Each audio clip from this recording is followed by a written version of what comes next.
Kia Ceed 2014 года. Здесь один владелец, реальный пробег.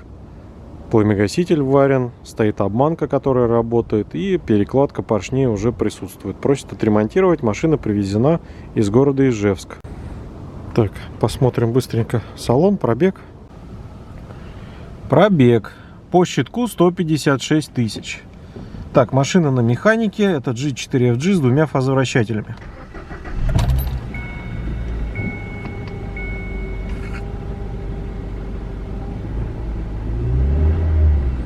На ходу клиент слышит в машине перекладку поршней, его это раздражает, просит отремонтировать мотор. Мотор холодный, присутствует легкая перекладка. 15 тысяч назад здесь клиент поменял ГРМ, но, естественно, от стука двигателя это не спасло. Он говорит, цепь немножко была провисшая, для втулочно-роликовой цепи этого типа натяжителя это нормально. Видим новые башмаки, новую цепь и новый натяжитель. Скорее всего, эти запчасти мы оставим, чтобы сэкономить клиенту хоть какие-то деньги. Шейки в отличном состоянии. Есть мелкие царапинки, единичные, но шеечки хорошие. Вот один хозяин, реальный пробег. Головка снята. Большого криминала здесь нет. То есть есть обычная выработка, мелкие царапинки, пятнышки, но хон красивый, следов от керамики нет. Пошатай второй, третий.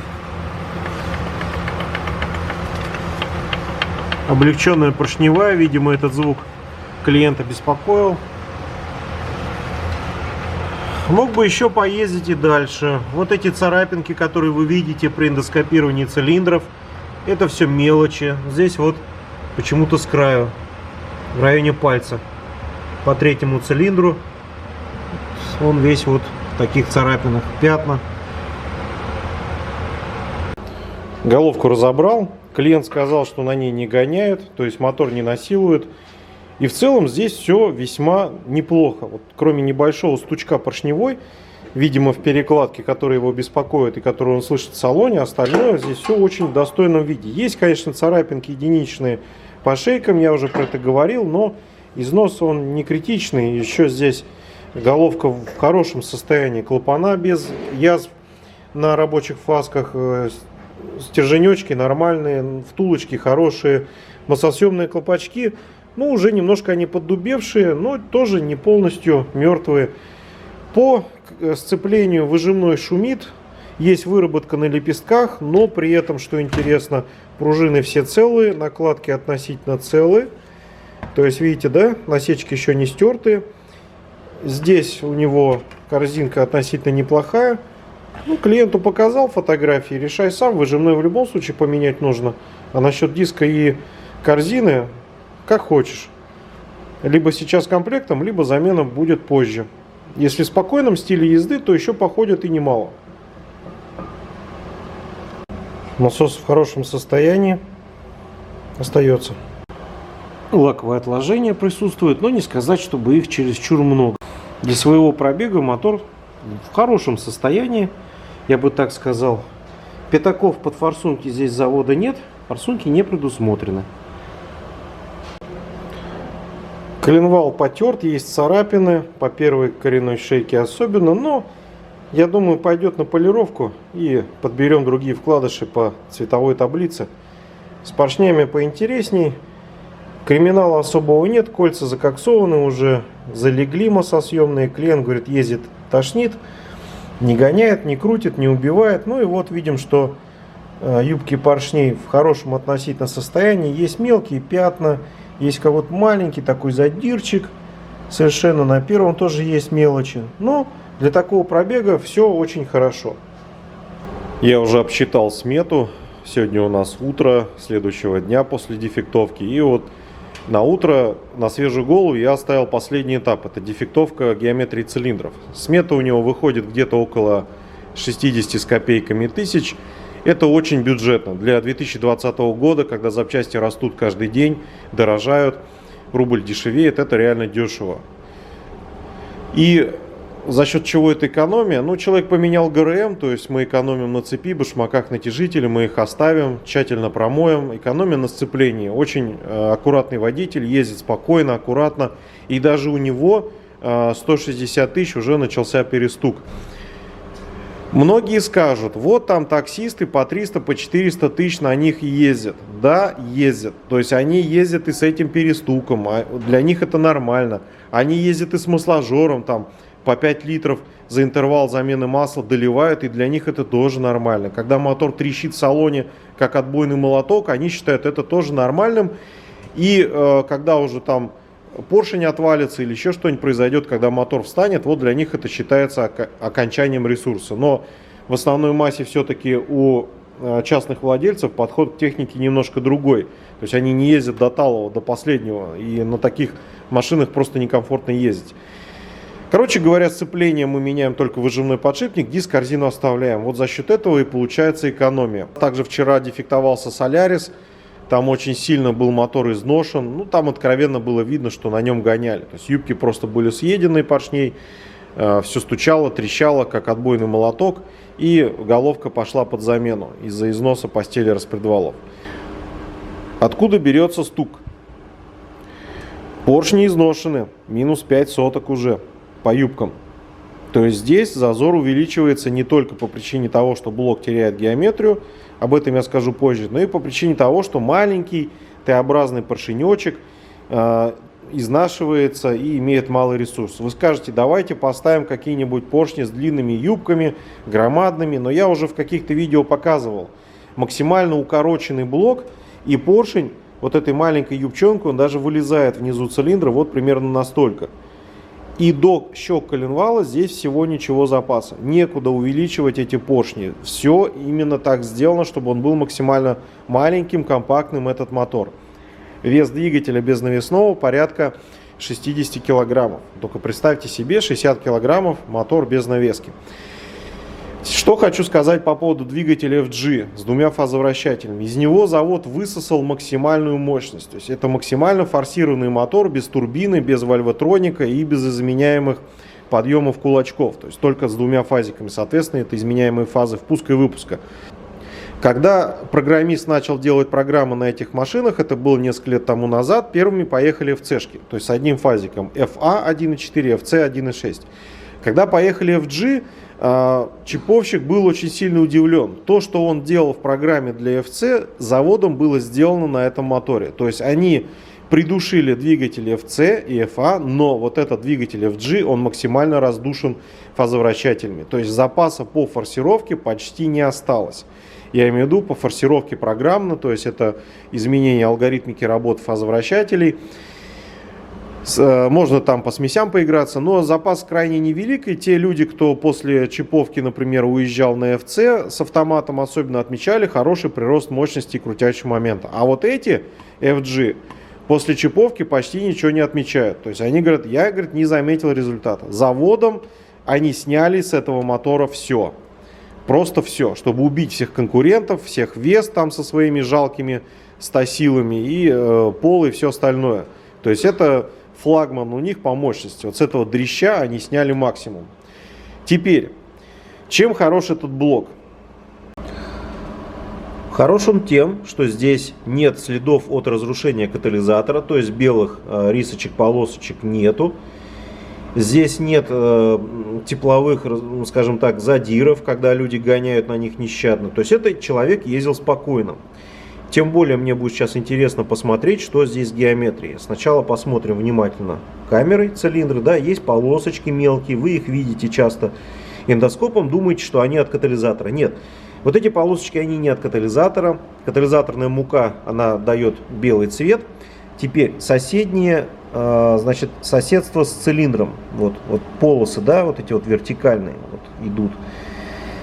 Это деформации, то есть блок жесткость имеет низкую, и он деформируется в процессе работы. С соседним цилиндром это выражается в том, что вот эта стенка, она становится не круглой. То есть видите, как граненый стакан получается. А вот если соседнего цилиндра нет, здесь все красиво. Как-то были вопросы, что на чугунных блоках мы это тоже видели. А никто и не говорит, что на чугунных блоках тоже все хорошо, но они геометрию держат намного лучше. Поэтому здесь вот явно видно, что с соседним цилиндром идет деформация. Вот окончание блока, и здесь нет ничего такого, не близко. Но есть выработка в ВМТ, видите, две полоски в зоне остановок компрессионных колец присутствует уже выработка. Так что здесь нет повреждений от катализатора, нет задиров тепловых таких серьезных. Ну, я не считаю вот эти мелкие рисочки серьезными задирами. То есть это для них, можно сказать, норма. Вот это вот ну, пятна даже есть. То есть уже поверхность цилиндра, она не очень хорошего качества. Короче говоря, сейчас нутромер я настраиваю относительно поршней. По первому поршню юбка провалена на 6 соток, а все остальные минус 5. Вот. На них нутромер я выставляю на 0 и посмотрим, что у нас с зазором по цилиндрам. Так, мы начнем с 4-го цилиндра. Плоскости юбки поршня. Зазор 8 соток. 8 соток вверху, в середине 8 и внизу тоже 8. Теперь плоскости пальца. Смотрим внизу. 6. 2 сотки эллипса. Вверху тоже 6. 2 сотки эллипса и 8 соток зазора. Так, 3-й цилиндр, он у нас болтался довольно сильно. Поршень я имею в виду. 9 соток уже. Смотрите, ребята, что происходит с блоком-то. Хон на месте, красивый, а блок уплыл. 9 соток в середине. И 8, ну где-то 8,5 внизу. Теперь где палец? Так, не вижу. 6. 6, да? Это получается 3 сотки эллипса. Так, 6. 6 и 6 вверху. Самый плохой 3-й цилиндр. Он соседствует со 2-м и 4-м. И, соответственно, вот они на него давят. Он вынужден вот как бы превращаться, по сути, в яйцо. Он начинает вот здесь расширяться, а здесь его сдавливает. И вот эти полосы износа, которые я показал, они об этом прекрасно говорят. Так, 2-й цилиндр тоже был плоховат. Поршень болтался. И вот мы видим, ну, грубо скажем, 7 соток вверху, 8 в середине и ниже тоже 8. Так, плоскости пальца 6 соток, тоже хороший эллипс уже, 5 соток, 5,5, 5. Да, вот самый плохой по геометрии 3-й и 2-й. Теперь 1-й, он у нас не соседствует только со 2-м цилиндром.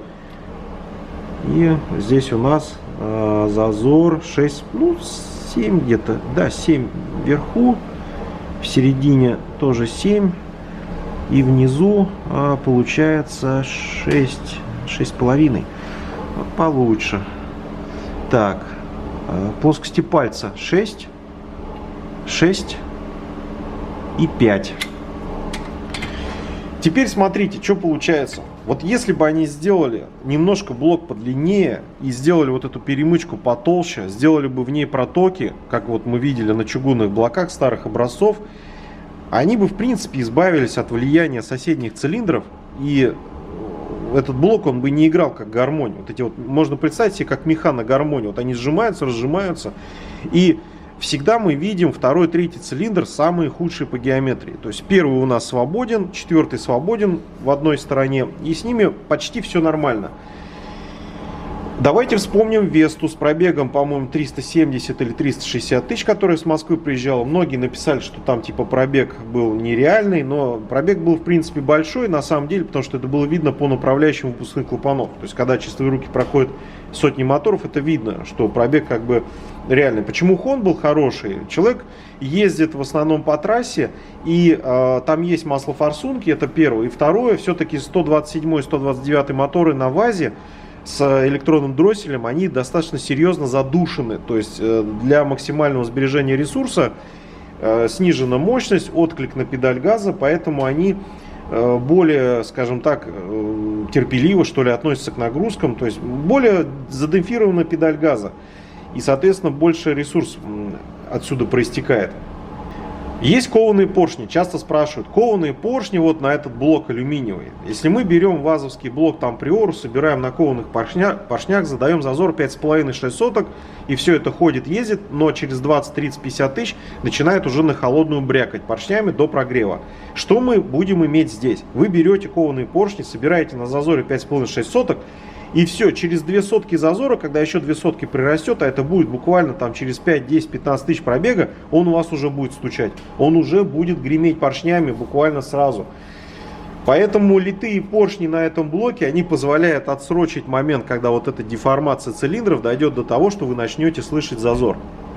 Опять вернемся к Весте с пробегом 370 тысяч и вспомним, что там на чугунном блоке мы намерили зазор около 10-11 соток. Эллипса почти не было. То есть чугунный блок лучше держит геометрию, лучше противостоит вот этим вот деформациям по средней части цилиндров.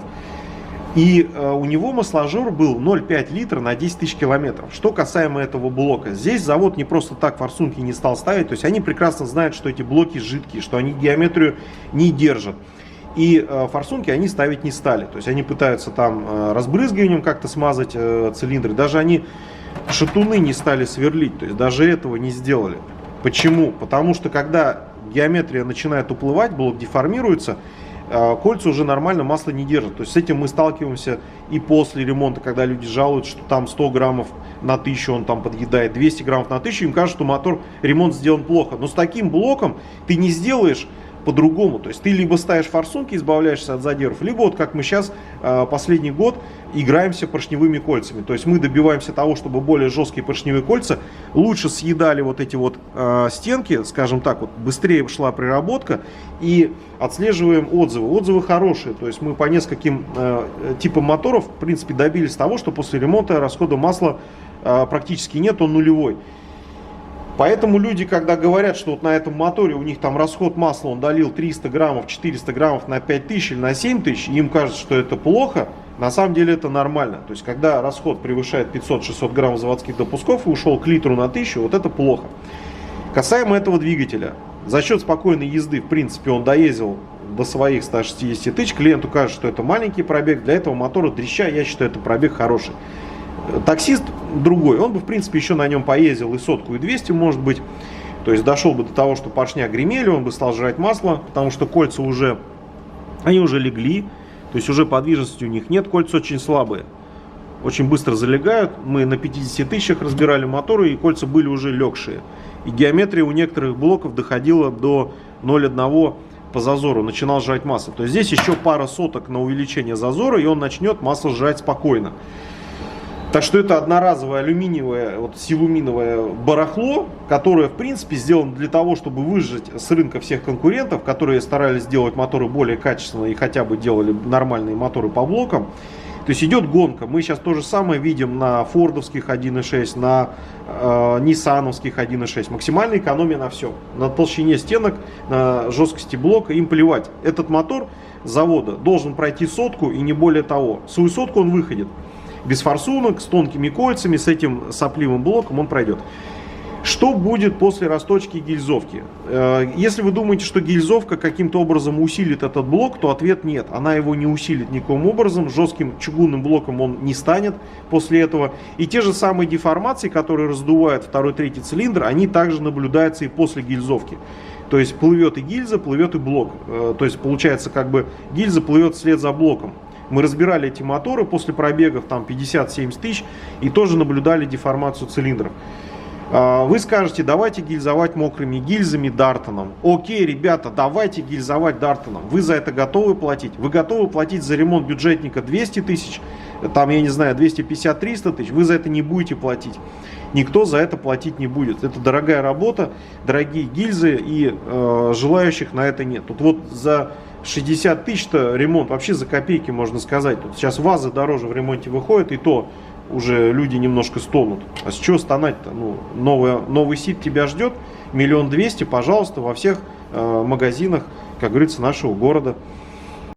Таким образом, стук и дизеление этого мотора связано исключительно с тем, что, во-первых, изнашиваются малюсенькие юбочки поршней, плывет геометрия блока, увеличивается зазор, особенно по второму и третьему цилиндру, он начинает перестукивать.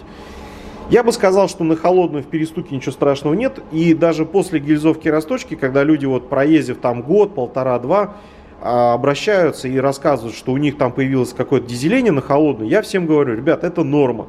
То есть для облегченных поршней такого блока это нормально. Нормальный расход масла там 0,5 даже на интервал замены, даже литр на интервал замены для него норма, увы и ах. Альтернатива какая? Покупать шортблок в сборе, ну, стоит он там своих 110-120 тысяч, плюс ремонт всего остального, прокладки, масла, антифриз. Вы получите, в принципе, такой же одноразовый мотор, который точно так же будет раздуваться. Поэтому на ремонт, ремонт это просто экономия денег на покупке шортблока и отсутствие регистрационных действий, связанных с переоформлением этого самого шортблока. Так что вот это продукт одноразовой экономики. По поводу ремонтных поршней. Завод на рынке России их не предлагает, но они существуют. Я их видел своими глазами, мы под них делали моторы, эти поршни добывались через другие страны. То есть не через Россию. Есть с завода поршни 0,25-0,5, есть под них кольца. Сделаны они в Китае, там прям написано на этикетке Made in China. Но в России их не предлагают. Во-первых, чтобы не смущать людей, которые считают, что они ездят на корейцах. Хотя по факту, когда вы говорите, что когда там китайцы захватят наш рынок, они его уже давным-давно захватили, вы все давным-давно ездите на китайцах. Вот это китаец.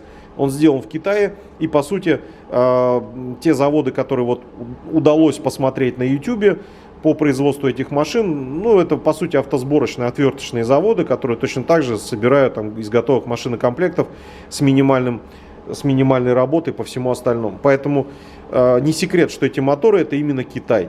Ну, может быть, Китай чуть получше относительно того, что было лет 5-7 назад. Они сделали шаг вперед, но тем не менее это все равно Китай. Так что некоторых это довольно сильно задевает. Они там пытаются хамить, кричать, звонить, что у меня там 200 тысяч машина прошла, 300. Ребят, я ни с кем не спорю. Точно так же, как и люди. Кто-то прожил на белом свете 5 лет, кто-то прожил 30, 50, 60. А есть те, кто умудрился прожить и 100 лет, и 110. И при этом употребляя алкоголь, и куря, и занимаясь не очень здоровым образом жизни. Так что с корейцами все то же самое. Ресурс, он рандомный. То есть этот ресурс, он такой, как повезет. Кому-то повезет меньше, кто-то на 30 завалится и поедет в гарантийку, если платил за ТО. Кто-то поедет за свои деньги делать мотор. Так что я не отрицаю тех фактов, что есть корейцы, которые прошли 200-300 тысяч. Мы на канале тоже их стараемся показывать, они существуют. Ну и существуют и люди, которые прожили 110. Сравнивайте, делайте выбор. Но сейчас Весту от Capitality и корейца 1.6 по деньгам выходит примерно одинаково. А если вы будете рвать и гонять эти машины с каждого светофора, думая, что у вас супер гонка, как некоторые владельцы Рио Солярисов звонят мне тут, лень рыться в архивах аудиозаписи, но были звонки, почему я проехал 100 тысяч, а таксист проехал 300. Ну, ты не рви, дружище, свой мотор с каждого светофора и езди спокойно, и проедешь ты там 150-200, вот как этот владелец. Вот и весь ответ на вопрос, почему кто-то проезжает 100, а кто-то 300. Блок носит расточен в ремонтный размер. Собрана поршневая. Блок готов. Сборка головки. Головка готова. Блок установлен. Головка установлена, собран ГРМ. Сит готов. Ижевск. Немножко пошумливает генератор, но 156 тысяч пробега для него немало. А так все нормально.